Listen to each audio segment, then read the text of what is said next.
we were just talking about the 5 lies that are going around about Charlie Kirk, and it's reprehensible on what is going on, because the people who are saying these things, who are starting these things, they really need. They know. Like Stephen King, really. You really think that Stephen King? You really think that Charlie Kirk is for the stoning of gay people? I do think, though, a lot of these people have an image of everyone on the right. That shows how unbelievably isolated you are. Absolutely. Now, King, in particular, I think, I don't think Stephen King was lying on that. I think he's, I don't think he's the sharpest knife in the drawer. You gotta be. You can't write like he does. But he's not an idiot, right? He's not like he informed thoughts. Yeah. But I think he is so completely isolated in his bubble that, if someone says something terrible about a person like Charlie Kirk, and your image of him is he's basically Hitler, well, what you don't spend time fact checking it. You're like, oh, well, of course that he's that terrible human being. Of course he said something like that. You don't even bother to check it. It's like, if you ran into a quote from Hitler you had never seen that was negative on Jews, you as a journalist you should probably check it. But you might think, oh yeah, that was probably true. He said a lot of things like that.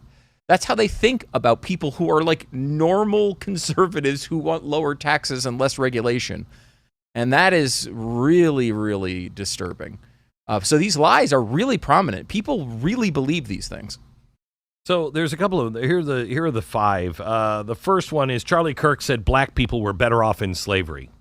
How big of an idiot do you think you have to be to believe that? Okay. I mean, unless you're Crockett, unless your last name is Crockett, and I don't mean Davy. Black Americans were better off than slavery. No, that's absolutely not true. He never said anything like that. Now, what you're probably getting this from, and I'm going searching. I mean, I am on I'm with a metal detector on the beach with board shorts and sandals and socks, looking for anything that kind of even sounds like that. But Charlie Kirk did say that, they were talking about Jim Crow and how evil Jim Crow was. But he said, but if you look at the black family, before the passage of the Civil Rights Act, which ended the Jim Crow laws, he said the family was thriving. And it was. Blacks had a lower divorce rate than whites did in, I think, 1961. Their families were stronger. Dads were in the homes. They had lower crime rates. I mean, something happened around the time of the Civil Rights Act. Now, my theory is the Civil Rights Act was done by progressives. I mean, these are the guys who said no to the Civil Rights Act just 4 years before, and worked hard to stop the Civil Rights Act. So what changed in those 4 years? The assassination of President Kennedy, that changed your mind? Not even. Johnson was the biggest racist up until he died. Why would he create the Great Society? My theory, this is just a theory, but my theory is because finally the progressives had a way to keep blacks under their thumb and destroy the family and destroy them as people. I mean, the Civil Rights Act and more the Great Society. The Great Society did more damage to the black family than anybody could have done outside of Margaret Sanger. I think that's what he meant by that. It was evil, Jim Crow, et cetera, et cetera. But if you look at the numbers on specifics, family, et cetera, blacks were doing better as families before the Great Society. And I think that undoing is absolutely tied to it. And it was intentional, myself, I believe that. Also, the next claim is that Charlie Kirk said black women have inferior intelligence. No, that's not what he said. Now, they're quoting him saying that black women don't have the brain processing power to otherwise be taken really seriously.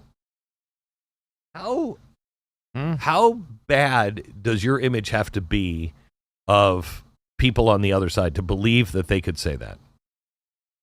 That Charlie Kirk could say that? I mean, just like, but if you were to, I think about this a lot of times when I think about how we react to crazy statements on the left. Like, my reaction a lot of times when I hear someone saying that is, wait a minute. Yes. Even if they believe that, they wouldn't just blurt it out. What is the context of this? Correct. I want to know. I want to understand. That should be your first question when you want to do a quote like that. Go to Snopes. They rate this one true. This is true. They rate it absolutely true. Until you get to the last paragraph when they say, well, no, we should point out, he wasn't talking about all black women. Okay. He was talking about 4 specific black women. Oh. Okay. So he was talking about Joy Reid, absolutely true. Sheila Jackson Lee, absolutely true. Ketanji Brown Jackson Brown, absolutely true. Well, she's not a biologist, Glenn. I mean, come on. No, she's not. She doesn't know how to what a woman is. I'm not a biologist. She's not a biologist. I don't know how to do that. Yeah. And Michelle Obama, which I don't think is true. I think Michelle Obama is actually rather smart and conniving and just flat out evil. Yeah, there's a mix there. I mean, Ketanji Brown Jackson, for all of the flaws I would have with her as a Supreme Court justice, obviously isn't a moron, but she is. I mean, I would say Sotomayor. I would be more confident in saying she's a moron. Though I am for the job that she has. Ketanji Brown Jackson is a moron. Joy Reid is a complete idiot. What was it, Sheila Jackson Lee? Yeah. Again, those two I think would fall into the same category. And you're right, Michelle Obama I would not call an idiot. But again, criticizing 4 members of a group does not mean you're criticizing the group. He was criticizing people he thought were unqualified to make statements of any intelligence on whatever topic it was that he was talking about. And what they did is they said, he thinks that all black women are just dumb. No. I mean, that is so incredibly dishonest. Charlie Kirk said that gun deaths, unfortunately, worth it to keep the Second Amendment. This is one I've heard actually a lot. This is one that a lot of people on the left are using as justification for their celebration. He said, well, you just got to deal with the deaths if you want to have a Second Amendment. And, I don't know if you have the context. I have his answer right here. Ready? You will never live in a society where you have an armed citizenry and you won't have a single gun death. That's nonsense. It's drivel. But I think it's worth it. I think it's worth to have a cost of, unfortunately, some gun deaths every single year so you can have the Second Amendment right to protect your other God-given rights. It's a prudent deal. It is rational to think that way. Every time, if you have a free society, you take risks with it. There will always be people, horrible, horrible human beings that all seem to donate to Democrat causes that will do things like we saw 1 week ago today. And that is, you can't speak for Charlie Kirk. He spoke for himself so eloquently. But, what occurred last week would not change his mind on that. He would not say, well, we should, now that something terrible has happened to me and my family, we should overturn the Second Amendment and people shouldn't have a right to defend themselves. That's how he would feel about it. And this is, if anything, pointing to his incredible consistency on the rights that we have in this country. It is a sad, unfortunate fact about so many things. It's a sad, unfortunate fact about automobile travel that you do have to deal with some automobile accidents when you have highways where you can drive 55, 65, 75 miles an hour.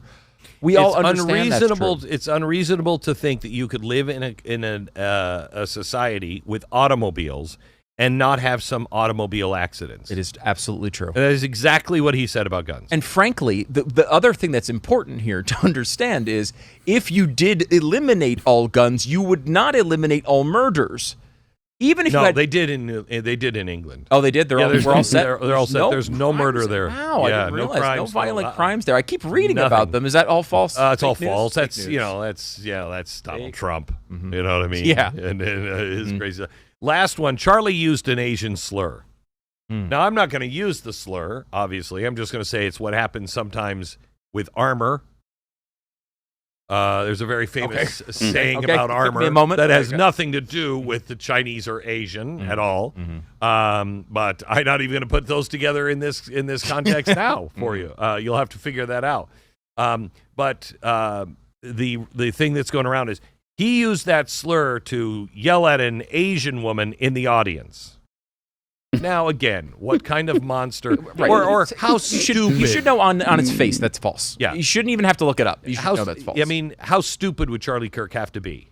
Okay, so there's nothing like that. Well, I'm sorry, he was screaming something at a woman when they were talking about capitalism, and he was yelling "sank." Not the other word. Okay. Sank. And who is that? From the Young Turks. Guy from Young the Turks Young Turks. guy. Right. Yeah. Mm-hmm. That's what he was. That's what he was saying. Oh, okay. Gosh, I mean that's just so bad. Like the other one was the Stephen King situation where he quoted some horrible thing that Charlie Kirk said, and again he admitted eventually that it was false, but it was he was quoting someone else. In an incident and critiquing Yes. that position, Right. Which was a bad position, but he was bringing it up to quote it and critique it, Right. Which is a very standard thing that they've done on the left. I mean, this is a standard tactic of Media Matters. When you're quoting someone else or you're saying something, they'll act as if you said. You repeat a lie often enough, and the public will remember it. Glenn Beck is quoting Hitler. Glenn Beck loves Hitler. Mm-hmm. Yeah, Hitler said that, but that's not that's not what I was saying. It had nothing to do with the conversation. For the love of Pete. Again, if you had something against Charlie Kirk, you wouldn't need to go to this stuff. If our opinion of Kirk, which was a guy who worked hard to debate people, who tried to practice politics and civic life the right way, who tried to be a shining light for his faith, which was vitally important to him and his family, if that vision of Charlie Kirk was false, you wouldn't need to go to these things. No. You could come up with 50 different things he said that were really offensive. Yep. Instead, what you come up with are lies because that's what you're in the business of. And there is a problem. We now know, and we'll have more on this later today on the Charlie Kirk Show and then on tomorrow. But we now know that the Chinese and Russia are involved with disinformation campaigns based on Charlie Kirk, trying to get us to push us into civil war. And we know it for a fact now. So just be very careful what you read online and don't necessarily repeat everything that you see.